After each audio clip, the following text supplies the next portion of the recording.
Hello मेरे प्यारे बच्चों, क्या हाल चाल। बढ़िया सा। प्यारे बच्चों, आपकी तैयारी तो बेहतर तरीके से हो चुकी होगी, बट इस टाइम एक बार हम लास्ट मोमेंट पर फिर से बायोलॉजी के पूरे क्वेश्चन पेपर को निपटा लेते हैं। इससे आइडिया तो लग जाएगा ना कि कितने क्वेश्चन आएंगे, कौन सा क्वेश्चन कितने नंबर का आएगा, किस टाइप का हमारा पेपर होगा। आवाज थोड़ा बदली हुई लग रही होगी क्योंकि लेट नाइट जाग जाग कर पानी पी पी कर ये हाल हो गया है, तो कोऑपरेट करना बच्चों, ठीक है ना। चलिए देख लेते हैं क्योंकि आपके लिए भाई ये कर रहे हैं तो इससे थोड़ा प्रॉब्लम भी हो जा रही है रात को जागते जागते। चलिए, ये बायोलॉजी का क्वेश्चन पेपर है बच्चों, और आपको पूरा 70 में से भाई 60 प्लस छोड़ कर आना। इतना मेहनत किया है तो अब तो ये करना पड़ेगा। पहला क्वेश्चन है कि सही विकल्प चुनकर अपने उत्तर पुस्तिका में लिखना है। प्रत्येक क्वेश्चन इसमें बच्चों 1 नंबर का होगा। हर एक क्वेश्चन, यानी इसमें आपके जितने भी बहुविकल्पी प्रश्न होंगे वो कितने नंबर के होंगे? 1 नंबर का, ठीक है। जैसे पहला क्वेश्चन है कि निम्नलिखित में से संक्रामक रोग कौन सा नहीं है। नहीं पूछ रहा है कि निम्नलिखित में से संक्रामक रोग कौन सा नहीं है। आपका विकल्प है बच्चों पीलिया, या फिर कह रहा है मलेरिया, या फिर कह रहा है कैंसर, या हैजा। आपको बताना है कि कौन सा संक्रामक रोग नहीं। संक्रामक और असंक्रामक होता क्या है? संक्रामक का मतलब जो एक व्यक्ति से दूसरे व्यक्ति में फैलता है, तो ऐसे रोग को संक्रामक रोग कहते हैं। और असंक्रामक का मतलब एक व्यक्ति से दूसरे व्यक्ति में ये ना फैले, उसे असंक्रामक। तो कह रहा कौन सा संक्रामक नहीं है, तो भाई पीलिया फैल जाता है, निजी वस्तुओं को क्या करने, साझा करने से ये फैलता है, ठीक है ना। साथ में खाना पीना खाने से भी ये हो जाता है। मलेरिया बिल्कुल फैलता है बच्चों, डेंगू मच्छर के काटने से। और कौन सा होता है, तो मादा एनाफिलिस मच्छर के काटने से, ठीक। अब उसके बाद कैंसर, तो कैंसर एक ऐसी बीमारी है, एक ऐसा रोग है जो असंक्रामक, एक व्यक्ति से दूसरे व्यक्ति में ये नहीं फैलता। बाकी हैजा, जिसे कॉलरा मतलब कॉलरा कहते हैं, ठीक है, ये भी फैलता है। तो कैंसर ये एक असंक्रामक मतलब रोग है, ठीक है ना, ये संक्रामक रोग नहीं है। तो इसका सही विकल्प कौन सा हो जाएगा बच्चों? कैंसर हो जाएगा। क्लियर हुआ? चलिए अगला क्वेश्चन देखते हैं। हमारा अगला क्वेश्चन है कि पीसीआर की खोज किसने किया है। आपको याद हो बच्चों, बताया था, बहुत ही प्यारा सा क्वेश्चन है कि पीसीआर की खोज किसने किया है। विकल्प है जेम्स ग्रिफिथ, या फिर कह रहा है कि जेम्स एलरिक, या फिर कह रहा है कि कैरी मुलिस, या फिर नाथन तथा स्मिथ। तो याद आया कुछ? कैरी मुलिस नामक वैज्ञानिक ने बच्चों पीसीआर की खोज किया था, ठीक है। कैरी मुलिस ये क्या है? पीसीआर के खोज करता। पीसीआर बोले तो पॉलीमरेज चेन रिएक्शन, ठीक। पीसीआर मतलब पॉलीमरेज चेन रिएक्शन, ठीक है ना, पॉलीमरेज जिसे श्रृंखला अभिक्रिया हिंदी में बोलते हैं। अगला क्वेश्चन है कि पहली जीन चिकित्सा किस रोग के उपचार में की गई। पहली जो जीन चिकित्सा है किस रोग के उपचार में की गई थी। आपके विकल्प हैं एड्स, या फिर सिस्टिक फाइब्रोसिस, या फिर एडीए की कमी से होने वाला एक रोग, या फिर कैंसर। तो किस रोग के उपचार में सबसे पहले यह जीन चिकित्सा का प्रयोग किया गया था? आपको पता हो बच्चों, एडीए हमने बताया था, अगर याद हो हर एक क्वेश्चन को निपटाया है। हाँ, हर एक सेट में बच्चों 1-2 क्वेश्चन ऐसे होंगे जो आपको थोड़ा परेशान कर सकते हैं, ठीक। बाकी तो सब क्वेश्चन को तो हम ऑलरेडी करवा चुके हैं। तो एडीए की कमी से होने वाले रोग के बारे में भाई सबसे पहले जीन चिकित्सा, और हमने बताया था एक 4 वर्षीय लड़की के अंतर्गत ये किया गया था। एक 4 वर्षीय लड़की में सबसे पहले जीन चिकित्सा या जीनी चिकित्सा जिसको बोलते हैं, ठीक, इसका मतलब सबसे पहला भाई उपचार किया गया था एडीए, यानी एडेनिन डाइएमिनेज जिसको बोलते हैं, ठीक। इसी की कमी से होने वाले रोग के उपचार में किया गया था। क्लियर? चलिए, तो अगला क्वेश्चन है घा। तो यानी आपके बच्चों का, खा, गा, घा करके यानी 4 बहुविकल्पी प्रश्न होंगे। क्लियर? 4 बहुविकल्पी प्रश्न होंगे, चारों 1-1 नंबर वाले होंगे। चौथा है कि साल्विया में परागण होता है, तो साल्विया में किस तरह से परागण होता है? तो जल द्वारा होता है, या वायु द्वारा होता है, या कीट द्वारा, या इनमें से कोई नहीं। तो जल द्वारा तो जैसे बच्चों हाइड्रिला जिसको बोलते हैं उसमें होता है, बेलिस नेरिया एक हो जाता है, ठीक है। और उसके बाद वायु द्वारा परागण होते, तो वायु द्वारा जो हल्के फुल्के होते हैं जैसे ज्वार है, बाजरा है, गेहूं है, यानी मक्का है, धान, तो इसमें वायु द्वारा होता है। कीट द्वारा होता है साल्विया में, ठीक है, यानी कीट द्वारा परागण किसमें? साल्विया। तो साल्विया में परागण कैसे होता है? कीट द्वारा होता है। ठीक, तो option 3 is the right answer, यानी तीसरा जो विकल्प होगा बच्चों ये सही हो जाएगा। क्लियर हुआ? चलिए अगला क्वेश्चन देखते हैं। अगला क्वेश्चन बच्चों क्या है हमारा? कह रहा है कि अब देखिए दूसरा क्वेश्चन। अब दूसरा क्वेश्चन याद रखना बच्चों, दूसरा क्वेश्चन प्रत्येक क्वेश्चन मतलब अति लघु उत्तरीय प्रश्न होगा और हर एक क्वेश्चन इसमें के आपके पूछे जाएंगे पूरे 1 नंबर में, है ना। पूरे 1 का मतलब बहुत आसान है, इसीलिए पूरे 1 बोला।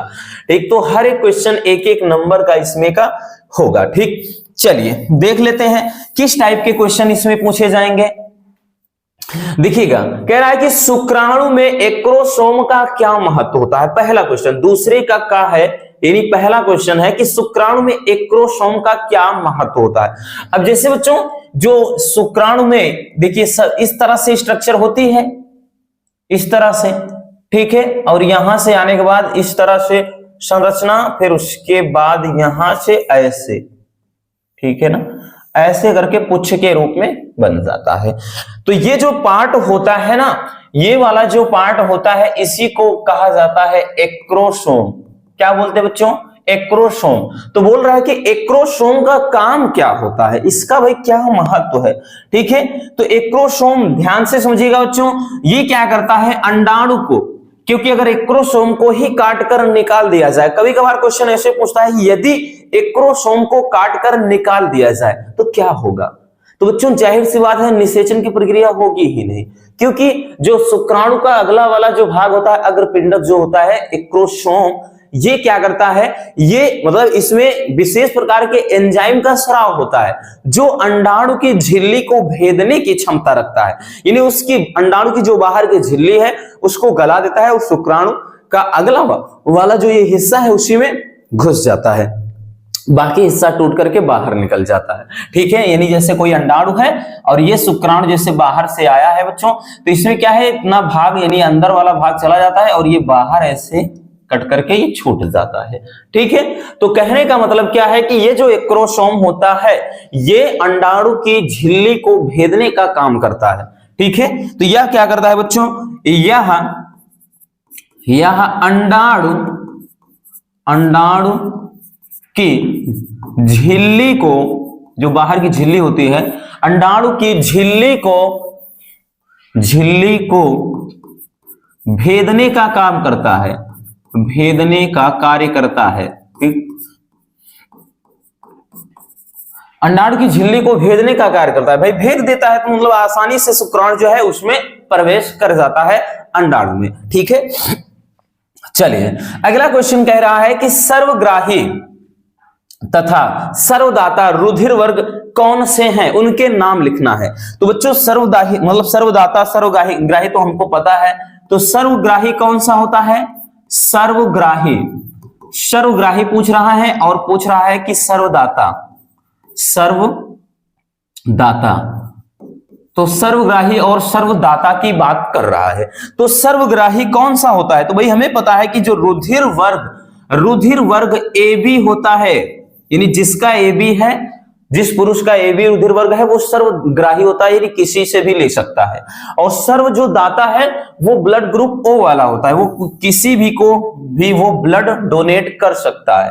ठीक है, तो ये सर्वग्राही कौन सा होता है? AB ब्लड ग्रुप वाला व्यक्ति। और सर्वदाता कौन होता है? तो O ब्लड ग्रुप वाला व्यक्ति होता है। क्लियर हो गया बच्चों?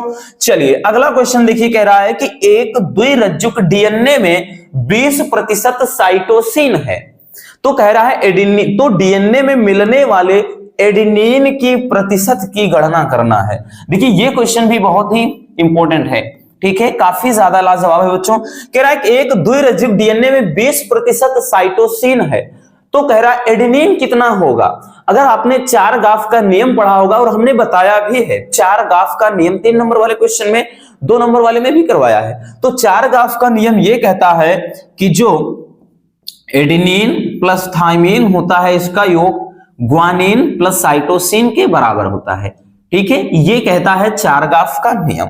अगर यहां से देखें तो बोल रहा है कि 20% तो साइटोसिन है, तो इसका मतलब यह है बच्चों कि जो 20% है। अगर 20% साइटोसिन है, जरा ध्यान से समझिएगा, 20% साइटोसिन कितना है? 20%।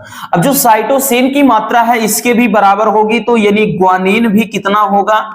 ये 20% हो जाएगा। ठीक, अब यहां पे दोनों का योग कितना होगा? 40। तो अब यहां से जब हम निकालेंगे बच्चों A प्लस टी बराबर निकालेंगे तो ये कितना हो जाएगा? तो ये हो जाएगा 20 प्लस 20, क्योंकि चारगाफ का नियम यही कहता है। ठीक है ना?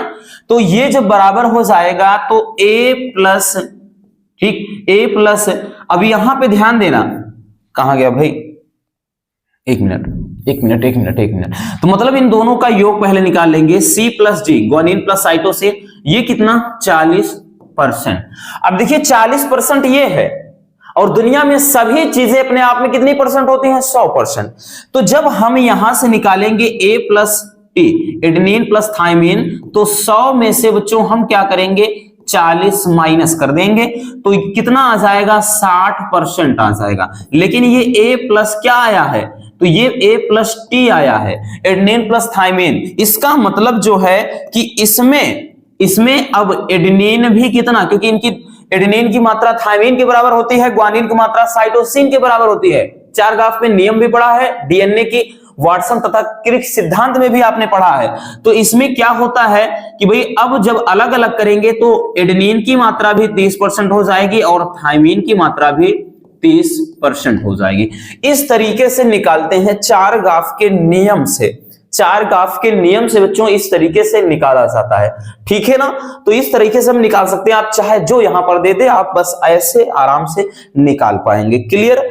अगला क्वेश्चन कह रहा है कि पारिस्थितिक तंत्र या फिर कह रहा है कि पर्यावरण, मतलब जिसको पारितंत्र कहते हैं, पारितंत्र के जैविक घटक पर टिप्पणी लिखनी।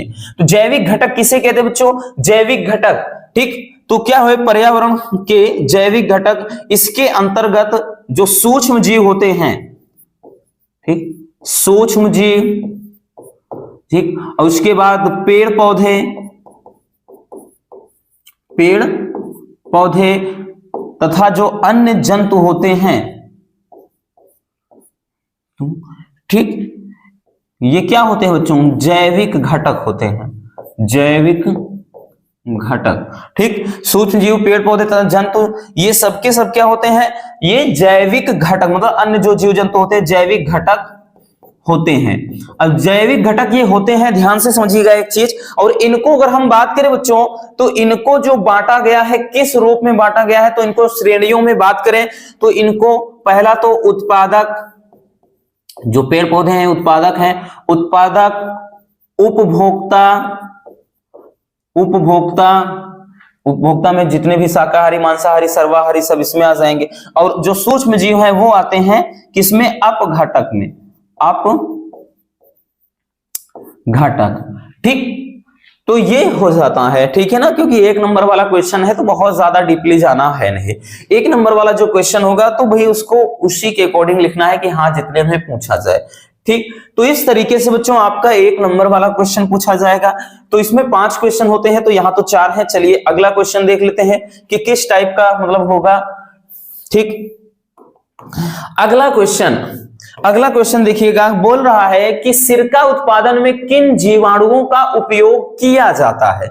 सिरका उत्पादन में, तो कह रहा है बच्चों सिरका उत्पादन में किन जीवाणुओं का। तो इसमें बात करें बच्चों तो 2 प्रमुख, वैसे प्रमुखता एक ही होता है लेकिन 2 होते लिख देते हैं। एक तो है बच्चों जैसे माइकोडर्मा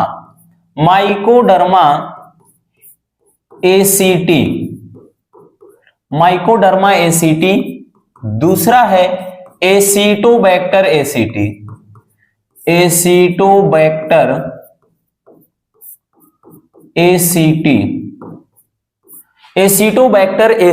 ये क्या होता है? सिरका उत्पादन में इनका उपयोग किया जाता है। क्लियर? क्योंकि जानते हैं बच्चों सिरके का प्रमुख घटक कौन होता है? एसिटिक अम्ल होता है। ठीक, और एसिटिक अम्ल अगर बनता है तो भाई किसके द्वारा उसमें मतलब ये प्रक्रिया होती है? तो वो माइकोडर्मा एसिटी या फिर एसिटोबैक्टर एसिटी के द्वारा। अगला क्वेश्चन है कि सह प्रभाविता पर संक्षिप्त टिप्पणी लिखिएगा। सहप्रभाविता, ये भी बच्चों अगर ध्यान दें तो आनुवांशिकता वाले चैप्टर से है, सहप्रभाविता पर। अब देखिए सहप्रभाविता क्या होता है कि जब दो मतलब विपरीत लक्षण वाले, ठीक है, जब दो विपरीत लक्षणों में क्या होता है, क्रॉस कराया जाता है या निषेचन की प्रक्रिया होती है, या संकरण कह लें, भाई पौधे हैं तो संकरण होगा, जीव जंतु हैं तो निषेचन होगा। उनमें क्या है कि F1 पीढ़ी में जो संतान उत्पन्न हो, उनमें क्या है, सामूहिक मतलब दोनों के लक्षण, मतलब जो इसमें जनक हैं उनमें नर और मादा दोनों के लक्षण हो, या फिर दो अलग अलग लक्षण वाले हैं तो उन दोनों के लक्षण सामूहिक रूप से उसमें आ जाएं, नाम ही है सहप्रभाविता। जैसे अगर हम बात करें, ठीक है, यही कोई यहां पे जनक है, जनक में चलो जैसे कोई यहां पे नर और मादा के बीच क्रॉस कराया जा रहा है, इनके बीच क्रॉस हो रहा है, तो जो F1 पीढ़ी है, यहां पे ध्यान देना बच्चों, जो F1 पीढ़ी में जो भी यहां संतान उत्पन्न हो रही है, जो भी संतान उत्पन्न हो रही है, इनमें क्या है, यानी जो ये F1 पीढ़ी है, F1 पीढ़ी में ये जो संतान है बच्चों, इन संतान में क्या हो, इन दोनों के, भाई जैसे ब्लड ग्रुप, अभी इसके पहले हमने बताया कि इनका ब्लड ग्रुप क्या है, जैसे AB है, इनका ब्लड ग्रुप AB है और O है, तो क्या हो जाएगा, सहप्रभाविता का मतलब इनकी वंशागति, इनके संतान में भी इसी जो मतलब रुधिर वर्ग की वंशागति होगी सामूहिक रूप से, रुधिर वर्ग। तो क्या होता है कि इनकी क्या है, वंशागति भी इनमें होगी। जैसे क्या होता है कि भाई किसी जीव में बात कर लें, जो जानवर होते हैं ना, जैसे गाय है, तो गाय, ठीक, गाय में देखा होगा बच्चे कभी कभार तो एकदम एक ही रंग के होते हैं, लेकिन कभी कभार वो चितकबरा हो जाता है, लाल है, बीच बीच में सफेद उसमें धब्बे पड़े हैं, कहीं कहीं काला धब्बा, कहीं कहीं लाल, ऐसे चितकबरा जिसको बोल देते हैं।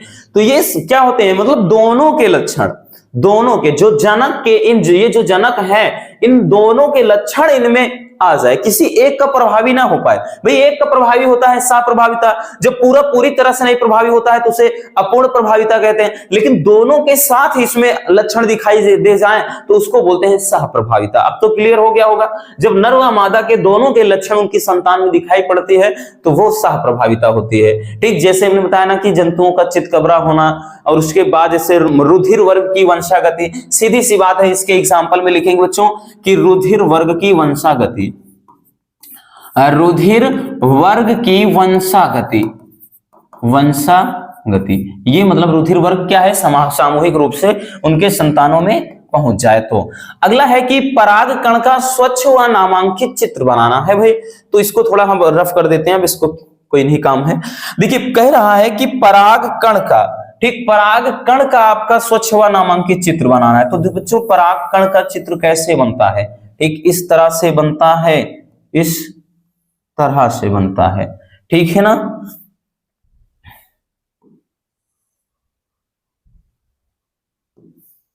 ऐसे, ये ऐसे बनता है, ठीक। अब देखिएगा, अगर हम बात करें इनकी जो वंशागति होती है,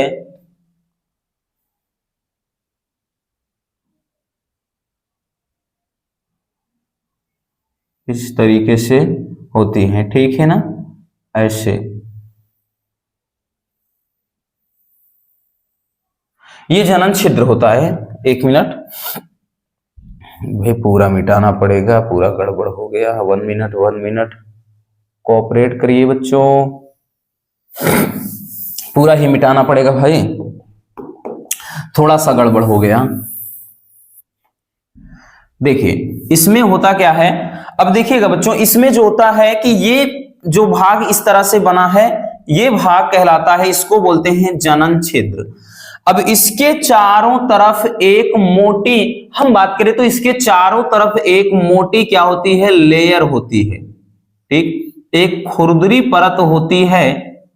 इसके चारों तरफ एक खुरदुरी परत होती है मोटी, जिसको क्या कहते हैं, इसका नाम क्या है बच्चों, तो इसका नाम है, ठीक, अगर हम बात करें तो इस बाहर वाली परत को कहेंगे, क्या बोलते हैं, बाह्य परत, ठीक। ये इस तरह से बनता है, इस तरह से बच्चों बनता है। इसमें मान लेते हैं कि भाई ये क्या है, केंद्रक है, और इसी तरह से कोई इसमें रिक्तिका भी है। ठीक, तो ये चीज ध्यान देना, ये जो बाहर वाली स्ट्रक्चर है बच्चों, सबसे बाह्य परत है तो इसको बोलते हैं बाह्य परत। ठीक, ये बाह्य परत है। और उसके बाद जो अंदर वाली स्ट्रक्चर है तो भाई अंतः परत कहेंगे, अंतः परत बोलते हैं। और उसके बाद ये जो बाह्य परत है किसका बना होता है, अगर पूछ लिया जाए भाई, तो ये बना होता है बच्चों एक स्पोरोपोलेनिन नामक पदार्थ से, स्पोरोपोलेनिन। और ये बहुत ही ठोस होता है, खुरदुरा होता है। ठीक, स्पोरोपोलेनिन नामक पदार्थ से बना होता है। और जो भीतरी परत होता है अंतः परत, ये पेक्टोसेलुलोज से, ये बहुत ही मुलायम होता है, पेक्टोसेलुलोज से। तो ये पेक्टोसेलुलोज का बना होता है। क्लियर, ये पेक्टोसेलुलोज। और ये जो होता है इसको बोलते हैं जनन छिद्र, जनन छिद्र बोलते हैं। यानी स्फुटन होता है, यहीं से क्या होता है, यहीं पर जनन नलिका है, तेजी से मतलब लंबी से यहीं से उभर करके ऐसे नलिका निकलती है, इस तरह से ऐसे। ठीक है, ऐसे नलिका इसमें से निकलती है। और ये जो है बच्चों, इसको तो भाई क्या बोलेंगे, केंद्रक।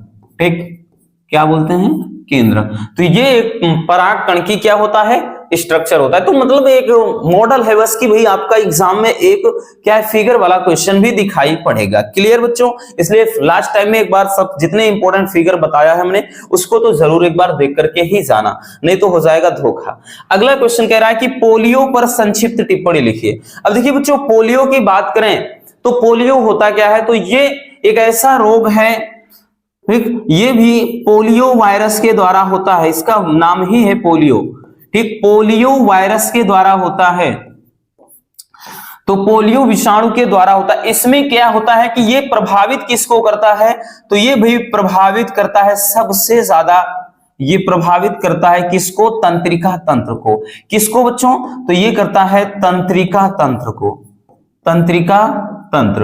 अब जब तंत्रिका तंत्र को प्रभावित करता है, अब हमें पता है कि भाई हमारे पूरे बॉडी में क्या होता है, एक सूचना समझो हमेशा बहती है।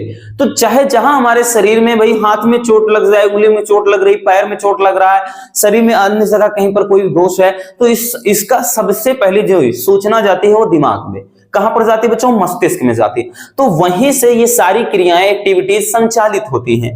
तो ये जो पोलियो होता है बच्चों, ये पोलियो वायरस के द्वारा होता है। अगर आ गया टिप्पणी, तो भाई ये सबसे ज्यादा क्या है, तंत्रिका तंत्र, यानी ये न्यूरॉन को प्रभावित करता है। अब जब वहां पर प्रभावित करेगा भाई, क्योंकि माइंड से ही सारी क्रियाकलाप होती है, और जब यहां से सूचनाएं आना ही बंद हो जाएंगी, तो ये जिस अंग में प्रभावित होता है, जिस अंग को ज्यादा डैमेज करता है, वहां पर सूचना का प्रवाह ही बंद हो जाएगा। तो वहां की जो मांसपेशियां हैं धीरे धीरे निष्क्रिय हो जाती हैं, यानी काम करना बंद कर देती हैं। तो वो क्या होता है, बोलते हैं जैसे लकवा मार देता है, यानी पोलियो हो जाता है, वो दुर्बल हो जाता है, यानी कमजोर हो जाता है। ठीक, तो ये तंत्रिका तंत्र प्रभावित होता है, और तंत्रिका तंत्र के माध्यम से ही ये क्या करता है, ये किसी अंग विशेष को, अंग विशेष यानी जिस अंग पे ये पड़ता है, अंग, ठीक, मतलब तंत्रिका तंत्र में सूचना के माध्यम से किसी अंग विशेष को क्या करता है, ठीक, अंग विशेष की मांसपेशियों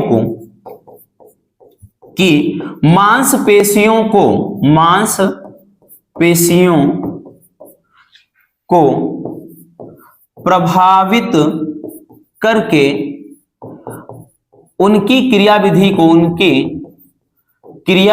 को धीरे धीरे नष्ट कर देता है। को क्या करता है बच्चों, ये धीरे धीरे नष्ट कर देता है। अब क्रियाविधि सारी एक्टिविटीज, यानी जो हमने बताया ना, सारी सूचनाएं मस्तिष्क से ही जाती हैं। भाई आपको कांटा चुभ जाता है, आप तुरंत झटके के साथ पैर हटा लेते हो, ये कैसे पता चला, तो ये प्रतिवर्ती चाप क्रिया होती है ना। भाई आप जल जाते हो, ये उंगली चली गई किसी गर्म पानी में या किसी चीज में, तो आप झटके के साथ हटाते हो। ये सूचनाएं कहां से संचालित होती है, माइंड से। तो ये जो होता है बच्चों, यही क्या करता है, तुरंत तत्काल सूचना दे देता है कि हाँ भाई ये कांटा चुभा है या हाथ में कुछ ठंडा गर्म महसूस हुआ, फटाक से हटा ले। ये सारी प्रक्रियाएं होती हैं। तो ये क्या करता क्या है, जो पोलियो वायरस है ये दिमाग पर ही जाकर के बैठ जाएगा। वहां से फिर भाई जो सूचना पहुंचती है, वो सूचना उस विशेष अंग में जिसमें या ज्यादा क्षतिग्रस्त हो जाएगा तो पहुंचेगी ही नहीं। धीरे धीरे वो जो अंग है वो धीरे धीरे दुर्बल या कमजोर होने लगता है, तो उसको बोलते हैं पोलियो मार दिया। ठीक है ना, पोलियो हो गया। अगला क्वेश्चन है व्यसन क्या है। व्यसन का मतलब क्या होता है बच्चों, व्यसन का मतलब है लत। ठीक, मुझे तो तेरी लत लग गई, लत होता है, क्या होता है, लत, या इसी को आदि कहते हैं। अब देखिए ये सारी चीजें ना आप बनाकर भी लिख सकते हो। लत या व्यसन क्या है, तो व्यसन एक ऐसी आदत है, यानी जब कोई व्यक्ति नशे का सेवन करता है, ठीक, और एक ऐसी स्थिति पैदा हो जाए कि वो चाह कर भी उस नशे से छुटकारा नहीं पा पाता है। मतलब चाह कर भी क्या है बच्चों, उस नशे से उसको छुटकारा नहीं मिल पाता है, तो ऐसी जो सिचुएशन होती है उसको कहा जाता है व्यसन। व्यसन का मतलब होता है लत या आदत। ठीक, लत कहते हैं या फिर इसको आदत कहते हैं। और व्यसन मतलब जो व्यक्ति मतलब इससे पीड़ित हो जाता है उसको व्यसनी कहा जाता है। ठीक, उसको क्या कहते हैं, व्यसनी कहते हैं। क्लियर हो गया। तो ये सारे क्वेश्चन जो 3 नंबर वाले में होंगे, आपको बता दें बच्चों, ये सारे क्वेश्चन आपके 2 नंबर वाले हैं। ठीक, ये 3 नंबर में जितने क्वेश्चन होंगे ये क्या है, प्रत्येक क्वेश्चन 2 नंबर का, और ये भी 5 क्वेश्चन आपके पूछे जाएंगे। 4 तो यहां है, एक आगे दिखेंगे, तो ये भी क्या है बच्चों, मतलब 5 क्वेश्चन होंगे और प्रत्येक क्वेश्चन आपका ये 2 नंबर वाला होगा। ठीक, क्लियर हो गया। चलिए अगला क्वेश्चन देखते हैं। अगला क्वेश्चन है भाई, हमने बताया ना कि 5 होगा, तो अगला क्वेश्चन कह रहा है कि रुधिर वर्ग ए बी वाले पुरुष का विवाह रुधिर वर्ग ए वाली स्त्री से होता है तो उनके संतानों में किस रुधिर वर्ग की संभावना होगी। अगर आपको पता हो बच्चों तो इसका हम जीनोटाइप फिनोटाइप से अच्छे से बताया था। ठीक, इसमें देखिएगा, इसमें हमने आपको अच्छे से बताया, अगर आपको पता हो, ठीक, वैसे भी पता होगा बच्चों, ठीक है ना। माइंड से अगर इतनी जल्दी चीजें निकल जाएंगी तब तो दिक्कत है। भाई पुरुष का है तो इधर हमने ए है, देखिए ए बी है तो इनका जो जीनोटाइप होगा ए होगा बी अलग होगा। अगर किसी का ए है तो बच्चों इसका एक ए होगा, दूसरा ए होगा, दूसरा ओ। किसी का बी है तो बी होगा और दूसरा वाला ओ, हमने बताया था, अगर आपको पता हो। ठीक है, ये चीज समझिएगा। तो ये तो हो गया ए और बी, और यहां पर रुधिर वर्ग ए है तो यहां पर ए और ओ हो जाएगा। ठीक, अब देखिएगा बच्चों, ये जब यहां से मिलेगा भाई कि ए और ए, तो ये हो जाएगा ए और ओ है तो ए ओ, इसी तरह बी और ए है तो ए बी, और ये इससे मिलेगा तो भाई बी ओ। अब देखिएगा आपके सामने 4 यहां पर निकल के आ रहे हैं जीनोटाइप। कौन कौन सा है बच्चों, तो 4 जीनोटाइप कौन से हैं भाई, पहला है ए, दूसरा है ए ओ, तीसरा है ए बी, चौथा है बी ओ। अब देखिएगा ए हो चाहे ए ओ हो, ठीक, चाहे ए हो बच्चों चाहे ए ओ हो, तो ये होता है रुधिर वर्ग ए, तो ये ब्लड ग्रुप ए होगा। ए ओ है तब भी ब्लड ग्रुप ए होगा, ए बी है तो भाई वो ए बी रहेगा ही, और बी ओ है तो ये बी होगा। ठीक, या फिर बी बी होता तब भी हम ऐसे लिखते बी अकेले। अगर आप ध्यान दें तो यहां पर क्या है बच्चों, 50% तो रुधिर वर्ग ए हो जाएगा, यानी जो उनके संतानें होंगी उन संतानों में 50% रुधिर वर्ग ए होने की संभावना होती है। ठीक है, और उसके बाद तो बाकी बच्चों ये बात करें तो भाई 25% संभावना रहेगी ए बी की और 25% संभावना रहेगी ब्लड ग्रुप बी वाले संतान की। क्लियर हो गया। तो इस तरह से बच्चों अपने को क्या है, निकालना होगा। ठीक, ये बहुत ही सिंपल होता है, इस तरह से आप इजिली निकाल पाओगे, कुछ भी देगा। ठीक है, इतना याद रखना। हमने बताया ना कि अगर बी आ गया ब्लड ग्रुप, यहां पे दे दिया कि भाई बी है तो आप बी और ओ ऐसे लिख दोगे, ओ आ गया तो ओ और ओ 2 बार ऐसे लिख दोगे, इसलिए घबराना मत। क्लियर। चलिए अगला क्वेश्चन देखते हैं। कह रहा है कि डीएनए, अब देखिए क्वेश्चन नंबर 4 बच्चों, क्वेश्चन नंबर 4, 5वां और 6ठा, ये इसमें आपके 4 क्वेश्चन होंगे। हमने क्या बताया कि ये जो आपका क्वेश्चन नंबर 4 होगा, 5 होगा, 6, यानी प्रत्येक में बच्चों अच्छे से समझ लेना, ये इसमें सब में, इसमें भी आपका 4 क्वेश्चन होगा, इसमें भी 4 क्वेश्चन होगा, इसमें भी 4 क्वेश्चन, और ये सारे क्वेश्चन जो है ये 3 नंबर वाले होंगे। ठीक, मतलब बहुत मजेदार है। तो भाई ये क्या है, 12 और 12 यही 36, यानी अगर हम देखें तो 36, भाई 70 में से 36 नंबर के क्वेश्चन तो केवल 3 नंबर वाले क्वेश्चन पूछे जाएंगे। इसलिए बच्चों इन पर तो ज्यादा फोकस करना ही है अपने को। वैसे किया भी होगा भाई, इतनी ज्यादा वीडियोस आपको दे चुके हैं, इतने क्वेश्चन करवा चुके हैं भाई, कि अगर अब भी कुछ आपके साथ बुरा हो जाए ना तब तो भाई कुछ नहीं कह सकते हैं। लेकिन हमारी विशेष यही है कि आप बढ़िया से एग्जाम में फोड़ कर आओ बच्चों, कोई भी क्वेश्चन मत छोड़ना, कोई भी क्वेश्चन नहीं भी आ रहा है उससे रिलेटेड चीजों को लिखने का प्रयास करिएगा, क्वेश्चन पूरा मत छोड़िएगा, यही कहेंगे, नहीं तो भाई क्या है गड़बड़ हो जाएगा, ठीक, सपना सपना रह जाएगा। अगला क्वेश्चन है कि 4 नंबर में हमने बताया कि इसमें प्रत्येक क्वेश्चन 3 नंबर वाला होगा, ठीक। बोल रहा है कि डीएनए अणु की संरचना में 4 गाफ का नियम लिखिए। तो भाई हो गया ना, इसको पहले भी बताए हैं 4 गाफ का नियम। अभी 4 गाफ के नियम के अनुसार हमने बताया कि A+T बराबर G+C ये होता है, जिसमें अगर हम बात करें पहला तो ये बताया, दूसरा ये बताया कि इन्होंने एडेनिन जो होता है थायमिन के बराबर और ग्वानिन होता है साइटोसिन के बराबर होता है, ठीक है ना, मतलब समान ये किसी जंतुओं में, ठीक। तो इस तरीके से मतलब इनका नियम होता है, नियम तो बताया गया है 4 गाफ का। अगला क्वेश्चन की ट्रांसजेनिक जंतु किसे कहते हैं, उदाहरण सहित आपको समझाना है। तो ट्रांसजेनिक जीव हमने बताया है बच्चों, ट्रांसजेनिक जंतु या फिर इसी को पारजीनी जंतु कहते हैं। तो ऐसे जंतु जिनके जीन में मतलब जिनके शरीर में एक अतिरिक्त जीन प्रवेश करा दिया जाए, यानी उनके जीन में क्या किया जाए, फेरबदल करके। ट्रांसजेनिक जीव में होता क्या है कि इनके मतलब इन जीवों के जीन में क्या करते हैं, हेर फेर करके, हेर फेर यानी फेर बदल करके क्या करते हैं, हेर फेर करके इसमें एक बाहर से कोई अतिरिक्त जीन प्रवेश कराते हैं, अतिरिक्त जीन प्रवेश कराते हैं। जब अतिरिक्त जीन मत समझ लेना बबुआ, ये जीन है, जीन प्रवेश कराते हैं और ये जीन अपनी क्रियाविधि को दर्शाता है, ठीक। तो ऐसे जीव को पारजीनी जीव कहते हैं या पारजीनी जंतु या ट्रांसजेनिक जंतु। ट्रांसजेनिक अंग्रेजी वर्ड है लेकिन ऐसे हिंदी में ही पूछता है। उदाहरण में तो भाई कई बार बता चुके हैं ना कि मीरा बकरी हो गया, कागा गाय हो गया, डॉली भेड़ हो गया, ये सब पारजीनी जंतु के श्रेणी में आते हैं।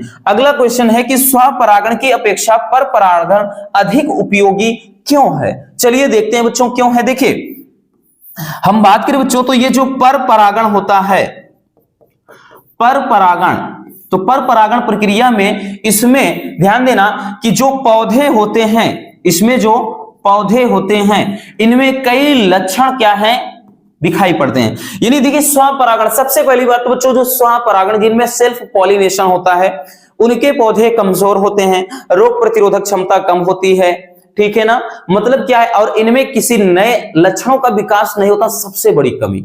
लेकिन जो ये परपरागण होते हैं तो परपरागण के द्वारा जो पौधे होते हैं बच्चों इनमें सबसे पहली तो रोग प्रतिरोधक क्षमता अधिक होती है, प्रतिरोधक क्षमता, रोग प्रतिरोधक क्षमता अधिक होती। कहने का मतलब इनपे अगर कोई रोग पड़ भी जाए तो ये बर्दाश्त कर लेते हैं, ठीक, क्षमता अधिक होती है। दूसरी चीज बच्चों सबसे बड़ी चीज कि इनमें क्या है, नए लक्षणों का विकास होता है, ठीक, जबकि क्या है जो स्वपरागण इनमें नए लक्षण उत्पन्न ही नहीं होता है, तो इनमें नए लक्षणों का विकास होता है, ठीक है, विकास होता है। क्योंकि भाई ये क्या है, नए नए एक ही जाति के नए नए फूलों के बीच में जो परागण होता है तो नए लक्षणों का विकास होता है, ठीक। और इनमें फूल व फल अगर हम बात करें तो इनके जो फल होते हैं वो अपेक्षाकृत बड़े होते हैं, ठीक, फल बड़े होते हैं। जो परपरागण होते हैं इनसे उत्पन्न जो फल होते हैं वो अपेक्षाकृत कुछ बड़े फल होते हैं, ठीक है। तो समझ में आ गया कि स्वपरागण की अपेक्षा परपरागण क्यों अधिक उपयोगी है, क्लियर हुआ। चलिए अगला क्वेश्चन देखते हैं बच्चों। अगला क्वेश्चन क्या है, घ नंबर, कि जैव विकास संबंधी मिलर के प्रयोग का महत्व समझाइएगा भाई। तो मिलर का प्रयोग पूरा का पूरा हमने सचित्र वर्णन भी किया था, ठीक।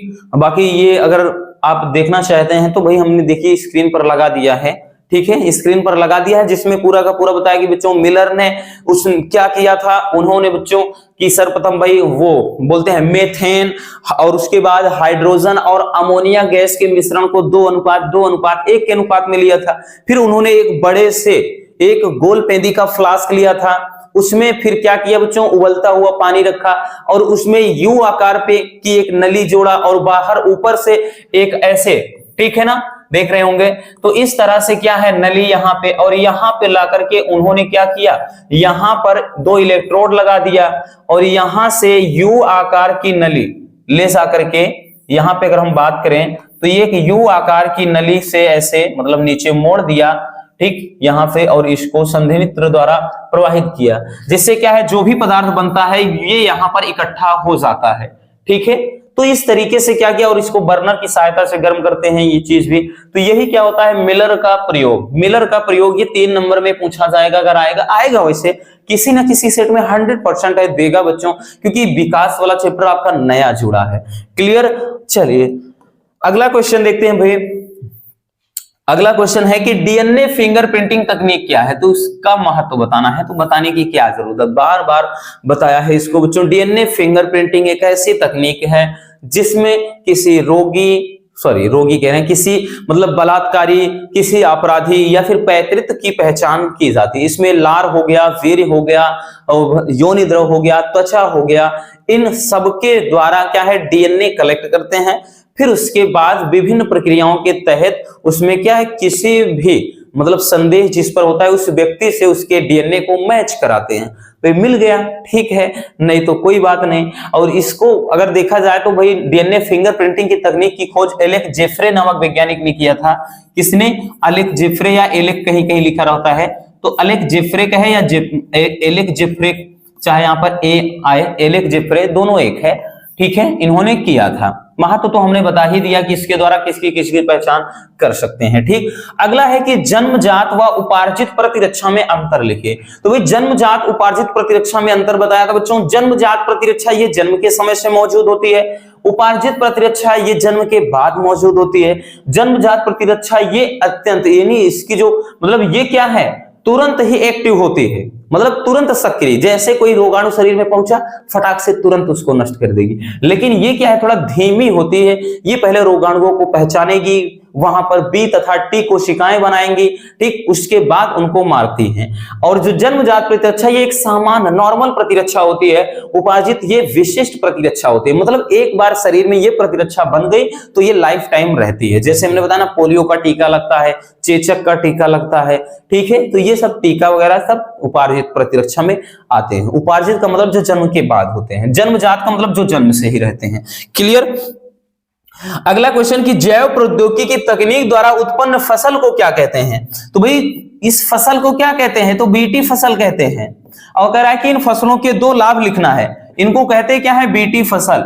और बीटी फसल क्या होता है हमने बताया बच्चों कि बीटी बोले तो बैसिलस थुरिंजिएंसिस नामक जीवाणु से उत्पन्न किए गए, ये क्या होते हैं ऐसे फसल होते हैं जो बैसिलस थुरिंजिएंसिस नामक जीवाणु से उत्पन्न किए जाते हैं, इसी से मतलब तैयार किए जाते हैं। और उसके बाद होता क्या है कि इसमें जो बीटी जीवाणु होता है वो बीटी विष उत्पन्न करता है, कोई कीड़ा खाता है तो अपने आप मर जाएगा, ठीक है। तो ये होता है बच्चों जो जैव प्रौद्योगिकी द्वारा तैयार किया गया फसल। अब इसके लाभ पूछ रहा है, तो भाई पहला तो लाभ ये है बच्चों कि ये कीट प्रतिरोधी होता है, या कीट रोधी लिख दें, कीट रोधी पौधा है, कीट रोधी होता है, मतलब ये कीड़े मकोड़े अगर खाएंगे तो अपने आप उनका काम तमाम हो जाएगा, क्योंकि ये बीटी विष उत्पन्न करता है, कीड़े की आहार नाल अपने आप फट जाएगी, मर जाएगा वो।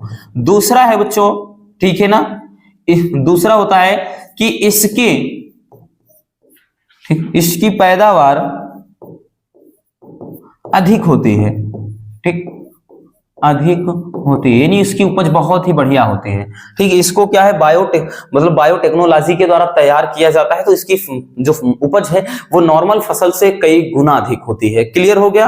तो ये चीज होता है, मतलब देख सकते हैं। तो भाई क्वेश्चन को कैसे घुमा सकता है, आपका बीटी फसल पूछेगा तो आप डायरेक्टली लिख सकते हो, लेकिन इस टाइप का अगर पूछ लिया तो बच्चों आपको कंफ्यूजन ना हो, इसलिए इसको ऐसे भी पूछा जा सकता है। हमारे कहने का मतलब ये है।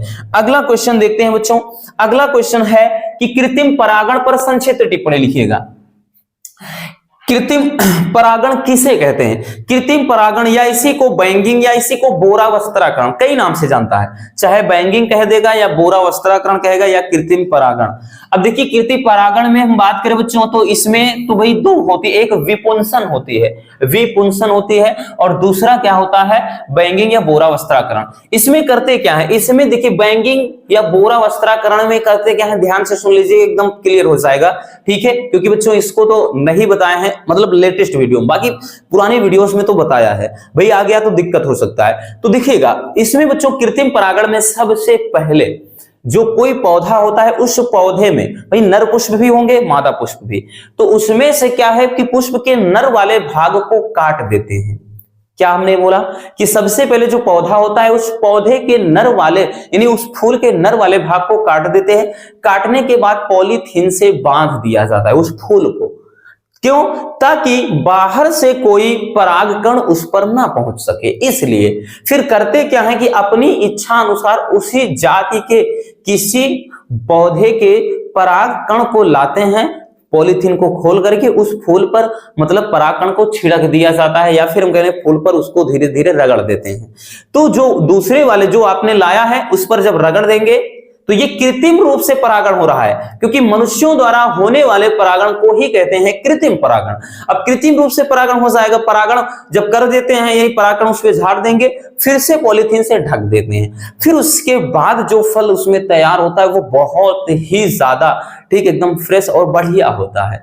ठीक है, और आज के समय में अधिकांश जो मतलब पौधों में ये फल तैयार किए जा रहे हैं या पौधे तैयार किए जा रहे हैं तो इसी टेक्नोलॉजी द्वारा कृत्रिम परागण, ये बहुत तेजी से आज के समय में हो रहा है कृत्रिम परागण। ठीक है ना, तो ये प्रक्रिया होती है, इसीलिए इसको बैंगिंग कहते हैं या बोरा वस्त्राकरण। बोरा वस्त्राकरण का मतलब उसको ढांक देना। ठीक, समझ में आ गया कृत्रिम परागण क्या होता है बच्चों। अगला है कि टिप्पणी आपको लिखना है प्रसव और अंडोत्सर्ग पर। तो ये भी सब अब यहाँ पे छठवां में भी देखिए हमने बताया ना कि चौथा पांचवा छठवां, इसमें प्रत्येक में आपके 3-3 नंबर वाले क्वेश्चन होंगे। तो वही कह रहा है कि टिप्पणी लिखना है प्रसव पर। तो प्रसव क्या होता है? प्रसव का मतलब क्या है? बच्चे के मतलब परिपक्व भ्रूण। ठीक, प्रसव क्या होता है? परिपक्व भ्रूण का शिशु के रूप में जन्म लेना। शिशु के रूप में जन्म लेना, शिशु के रूप में जन्म लेना प्रसव कहलाता है। प्रसव का मतलब होता है बच्चों डिलीवरी, प्रसव कहलाता है। ठीक है, क्या कहलाता है? प्रसव कहलाता है। ठीक, यानी परिपक्व भ्रूण का शिशु के रूप में जन्म लेना क्या होता है? प्रसव कहलाता है, यानी बच्चे का जन्म लेना। अब प्रसव के दौरान बहुत से मतलब अगर हम बात करें जैसे इसमें है, ठीक, जैसे ऑक्सीटोसिन नामक हार्मोन्स का स्राव होता है, रिलैक्सिन हार्मोन्स का स्राव होता है। तो इसमें जो रिलैक्सिन हार्मोन्स होता है ये प्रसव पीड़ा को कम करता है। ठीक, जो रिलैक्सिन नामक हार्मोन्स होता है, तो जो रिलैक्सिन हार्मोन्स होता है बच्चों ये हार्मोन प्रसव पीड़ा को कम करता है। ये बेबी के जन्म के समय क्या है? ये प्रसव पीड़ा को, ये जो पीड़ा होती है उसको कम करने का काम करता है। ठीक, कौन? रिलैक्सिन। और उसके बाद अगला है कि भाई ये 1.5 नंबर का आपका हो जाएगा अंडोत्सर्ग। देखिए अंडोत्सर्ग क्या होता है कि अंडाणु से ठीक मतलब सॉरी अंडाणु नहीं बल्कि अंडाशय से अंडाशय से अंडाणु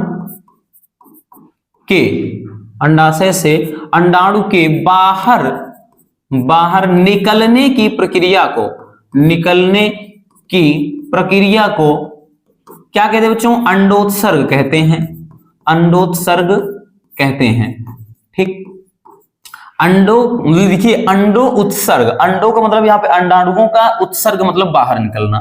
ठीक, अंडोत्सर्ग प्रक्रिया हो जाती है। ठीक है, तो ये हो गया अंडोत्सर्ग और प्रसव। अगला क्वेश्चन है कि एड्स क्या है और इसका संचरण किस प्रकार से होता है। तो एड्स अगर हम बात करें बच्चों, एड्स एक्वायर्ड इम्यूनोडेफिशिएंसी सिंड्रोम, इसका फुल फॉर्म होता है। क्या होता है बच्चों? Acquired immunodeficiency syndrome, ads.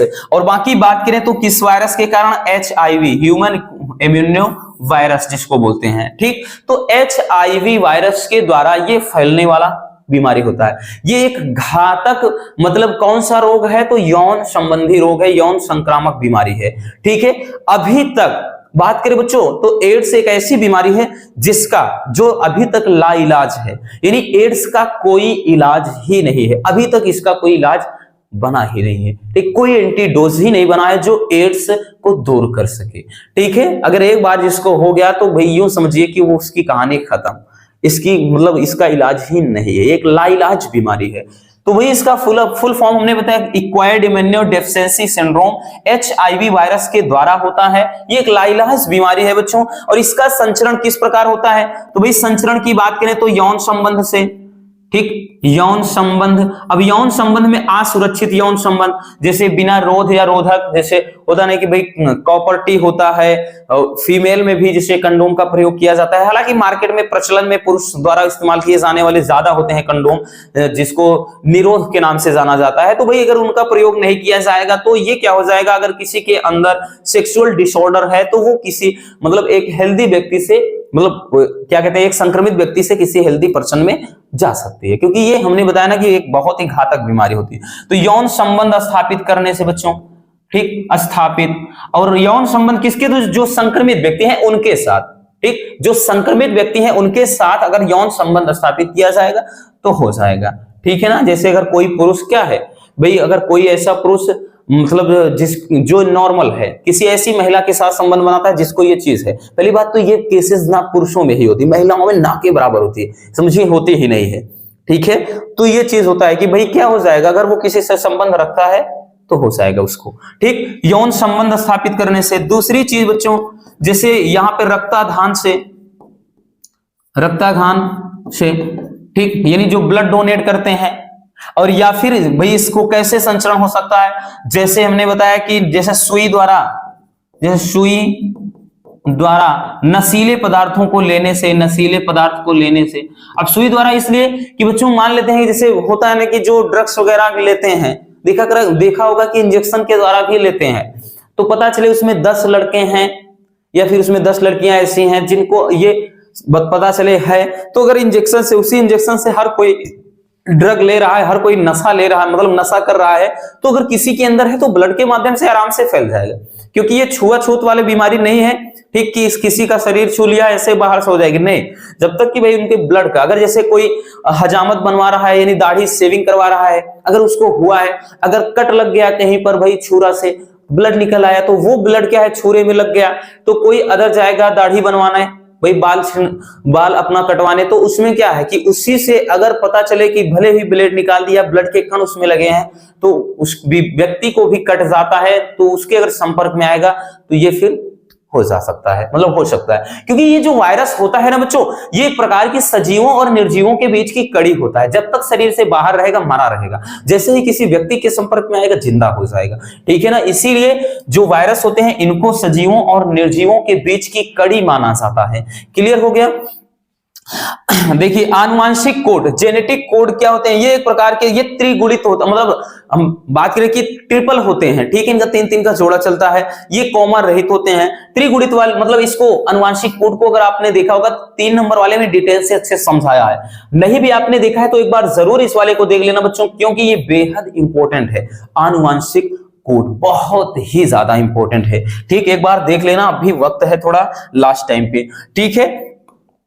चलिए अगला क्वेश्चन अगर हम देखें तो बीटी आ गया ना कि भाई बीटी कपास क्या है, तो देखिए इसके पहले तो एक बीटी फसल आया था, बीटी कपास, तो बच्चों बीटी कपास क्या है, देखिए बीटी फसल बीटी कपास, अब वहां पर फसल थी, यहां पर कपास है, तो लिखेंगे क्या कि ये कपास की एक ऐसी प्रजाति होती है जिसमें बीटी जीवाणु का प्रयोग किया जाता है, यानी कपास की एक ऐसी प्रजाति जिसमें बैसिलस थुरिनजिएंसिस नामक जीवाणु का प्रयोग किया जाता है, तो इस जीवाणु से तैयार किए गए कपास की फसल को ही कहा जाता है बीटी कपास। अब बीटी कपास लिखेंगे भाई, इसका मतलब कि ये पूर्ण रूप से क्या होता है, कीट प्रतिरोधी होता है या कीट रोधी होता है, ठीक है, और इसकी उपज अधिक होती है, पौधा अत्यधिक, मतलब पौधा अधिक क्या होता है, स्वस्थ रहता है, यानी रोग प्रतिरोधक क्षमता अधिक होती है, ये सब आप लिख सकते हैं किसमें, इसमें बीटी कपास में। इसी तरह बीटी बैंगन आ गया तो हम बैंगन वाला बना के लिख सकते हैं। देखिए अब 7 नंबर वाला जो क्वेश्चन होगा बच्चों, 4, 5, 6 में तो हमने बताया सब 3-3 नंबर वाले क्वेश्चन होंगे, 4 क्वेश्चन प्रत्येक में, यानी 12 क्वेश्चन 3 नंबर वाले ही रहेंगे, ठीक। उसके बाद आपका जो 7वां, 8वां और 9वां होगा, इसमें एक एक क्वेश्चन करना होगा, ये सब क्वेश्चन 5 नंबर वाले होंगे, ये सारे के सारे क्वेश्चन 5 नंबर वाले होंगे बच्चों, और हर एक में से आपको क्या है, एक ही करना है। जैसे पुष्प के नर युग्मकोद्भिद के विकास का सचित्र वर्णन करना है, या इसमें लघु बीजाणुधानी या गुरु बीजाणुधानी पहले वाले चैप्टर से, इसके अतिरिक्त कोई इंपॉर्टेंट है ही नहीं, ठीक, एक नर युग्मकोद्भिद, इसको भी 5 नंबर वाले में कराया। एक बच्चों आप लघु बीजाणुधानी या गुरु बीजाणुधानी देख सकते हैं, वो भी, या एक मतलब एक बीजपत्री द्विबीजपत्री जो होता है ना, वो चीज, ठीक, काफी इंपॉर्टेंट। एक बार अंतिम बार अच्छे से सरसरी निगाह से देख लेना। क्या बताया बच्चों, एक बीजपत्री और द्विबीजपत्री, एक बीजपत्री भूमिका, एक बीजपत्री और उसके बाद द्विबीजपत्री, द्विबीजपत्री एक बार लास्ट टाइम सरसरी निगाह से जरूर देख लेना। अथवा में जैसे आपको कह देगा कि भाई नर जनन तंत्र का सचित्र वर्णन करना है, ठीक है, तो ये आपका हो जाएगा। उसके बाद जैसे 8वें में आएगा कि जैव विविधता का संरक्षण करने की प्रमुख विधियों का वर्णन करना है, या फिर कहेगा जैव विविधता की क्षति के प्रमुख कारण क्या है, या फिर कहेगा जैव विविधता का संरक्षण मतलब किस प्रकार से किया जा सकता है, या फिर कहेगा जैव विविधता का संरक्षण करने के लिए सरकार को कौन कौन से कदम उठाने चाहिए, अगर मतलब इससे संबंधित पूछा जाता है तो। नहीं तो इसमें आ सकता है सूक्ष्म जीवों, मानव जीवन में सूक्ष्म जीवों का क्या महत्व होता है, ठीक है, तो उसको पूछा जा सकता है। अथवा में आपके एक रहेगा बच्चों जैसे डीएनए वाले चैप्टर से कि डीएनए की द्विकुंडलित संरचना का सचित्र वर्णन करना है, या विकास वाले से आ सकता है पूरा का पूरा ओपेरिनवाद का सिद्धांत पूछा जा सकता है कभी कभार। भाई ये भी ओपेरिनवाद, ओपेरिनवाद ये क्योंकि नया चैप्टर है तो ओपेरिनवाद वाला एक बार देख लेना बच्चों, ठीक है, ओपेरिनवाद एक बार देख लेना लॉन्ग में अच्छे से, क्योंकि ये रटना तो है नहीं, बस एक बार अच्छे से देख लीजिए, हेडिंग थोड़ा क्लियर हो जाएगा तो अपने आप चीजें क्लियर हो जाएंगी। अगला क्वेश्चन जैसे 9वें में कि पारिस्थितिक तंत्र के जैविक तथा अजैविक घटकों का वर्णन करना है। अब जैविक में बात करें बच्चों तो जैविक में आपको करना क्या है भाई, जैविक में मतलब आपका यही सब चीज लिखना है, जैसे उत्पादक के बारे में उत्पादक हेडिंग बना देता है, पेड़ पौधों के बारे में पूरा लिख देना है, उपभोक्ता लिख देना है बच्चों, उपभोक्ता। अब उपभोक्ता में आपको प्राथमिक है, द्वितीयक है, तृतीयक है, ये लिखिए ना लिखिए, शाकाहारी लिख दीजिए, सर्वाहारी लिख दीजिए, मांसाहारी लिख दीजिए, ये सब इसके अंतर्गत आएंगे। या फिर सूक्ष्म जीवों में बात करें अपघटक, अपघटक ये हेडिंग बना देंगे, तो ये किसमें आ जाएगा, तो ये आ जाएगा सब जैविक घटक में। ये किसमें आ जाएगा बच्चों, जैविक। और अजैविक घटक का आएगा तो अलग अलग हेडिंग बनाना है आपको वायु के लिए, ठीक है, उसके बाद हेडिंग बना लेना है आपको जल के लिए कि भाई जैसे जल ही जीवन है और मतलब पृथ्वी पर क्या है कि अधिकांश भाग यानी 3 भाग पर पानी है, 1 भाग पर ही क्या है, पृथ्वी है। तो आपको लिखना है कि ये जो है पारिस्थितिक तंत्र का सबसे प्रमुख घटक है, क्योंकि अधिकांश जो जीव जंतु हैं वो पूरी तरह से कहीं ना कहीं इस पर निर्भर है, तो इसको अपने से बना कर लिखना होगा, ठीक है। तो भाई ये पर्यावरण वाले टॉपिक होते हैं, इनको तो लिख सकते हो। फिर उसके बाद आप हेडिंग बना दोगे मृदा, कि यह मृदा क्या होता है, मृदा का लिखेंगे कि ये प्रमुख घटक है, क्योंकि इस पे सभी फसलें क्या है उत्पन्न होती हैं, मतलब पैदावार। भाई अगर हम बात करें तो पेड़ पौधों के लिए आधार यही होता है, ठीक, तो इसी पर अधिक मतलब क्या है खेती की जाती, तो आप बना करके ऐसे लिखोगे ना, भले कैसे भी पूछ ले। तो ये सब आप हेडिंग, उसके अलावा जैसे ताप या प्रकाश के बारे में आ गया तो ताप लिखेंगे कि भाई यहाँ पे पृथ्वी के जैसे पृथ्वी पर हम बात करें तो हर एक भौगोलिक क्षेत्र का तापमान एक जैसे नहीं होता है, विभिन्न प्रदेशों में इसका तापमान भिन्न भिन्न होता है, और वहां पर उनकी जो प्रजातियां होती हैं, जातियां, वो भी भिन्न भिन्न होती हैं, ठीक, उनमें अनुकूलन की स्थिति वातावरण के अनुसार पाई जाती है। तो बना करके अपना कुछ भी लिख दोगे। ये सब के सब अजैविक में आएंगे, किसमें, अजैविक में आएंगे, अजैविक में आएंगे, ठीक है। तो इस तरीके से अपने से को बना करके लिखना होगा। अथवा में जैसे पूछ सकता है भाई जनसंख्या वृद्धि पर निबंध लिखना है, ठीक है। तो इस टाइप के क्वेश्चन, तो बायोलॉजी में एक भी क्वेश्चन अपने को छोड़ना नहीं है, सीधी सी बात है बच्चों, कोई भी क्वेश्चन नहीं छोड़ना है। आ गया जैसे अनुकूलन मरुस्थल में, मरुस्थली और वहां के पौधों में अनुकूलन किस प्रकार से होता है, लिखेंगे बच्चों कि वहां के पौधे कांटेदार होते हैं, ठीक, उनकी पत्तियां क्या, क्योंकि वहां पर प्रकाश बहुत ज्यादा, तापमान बहुत ज्यादा होता है, वाष्पोत्सर्जन ना हो सके, इसलिए वहां के जो पौधे हैं रूपांतरित होकर के उनकी जो जड़ें बहुत नीचे तक जाती हैं, और पौधे की जो शाखाएं होती हैं, उनकी पत्तियां होती हैं, वो मोटी हो जाती हैं, एक कवच के रूप में, फिर उसी में कांटे उभर आते हैं, ताकि जल का, ठीक है ना, मतलब वाष्पोत्सर्जन ना हो सके। तो बना कर लिखना है। और वहां के जीवों के बारे में जैसे अनुकूलन आ गया, बहुत पूछता है कि भाई मतलब पूछता है मरुस्थली जीव और मरुस्थल, और वहां पर मरुस्थली वातावरण या जलवायु और वहां के जीवों में किस प्रकार अनुकूलन है। तो वहां के जो जीव होते हैं बच्चों, उनमें मतलब मूत्र का उत्सर्जन नहीं होता है, ठीक है, मतलब मूत्र का उत्सर्जन होता ही नहीं है। उनमें जो मूत्र होता है पुनः से यानी फिल्ट्रेशन प्रक्रिया द्वारा पुनः उसको वो जल के रूप में उपयोग कर लेते हैं। यही कारण है कि ऊंट वगैरह एक बार पानी पी लेते हैं ना, 13 14 दिन 15 दिन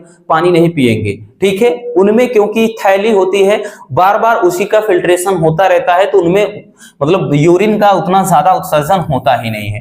ठीक, तो इस तरीके से बच्चों आपका कोई भी क्वेश्चन पूछे बायोलॉजी में पूरा निपटा कराना है, कैसे भी घुमाएगा बट आपको नहीं घूमना है, पूरा का पूरा करके आना है, ये ध्यान दीजिएगा। ठीक है, तो बस आज के इस वीडियो में इतना ही। ऑल द बेस्ट आपके एग्जाम के लिए, हमारी गुड विशेस हैं भाई, हमारी शुभकामनाएं हैं कि आप सभी एग्जाम में अच्छा फोड़ करके आए, यही हमारी भाई विशेस हैं। और बहुत ही ज्यादा खुशी होती है कि आप जब इस तरह से पेपर करके आते हो कि हाँ सब फोड़ कर आया, और यही करना है हमें, यही न्यूज चाहिए भाई शाम को कि सब क्वेश्चन करके आया है। तो मिलते हैं किसी और ऐसे शानदार टॉपिक के साथ। अगर वीडियो पसंद आई हो तो लाइक जरूर कर देना बच्चों।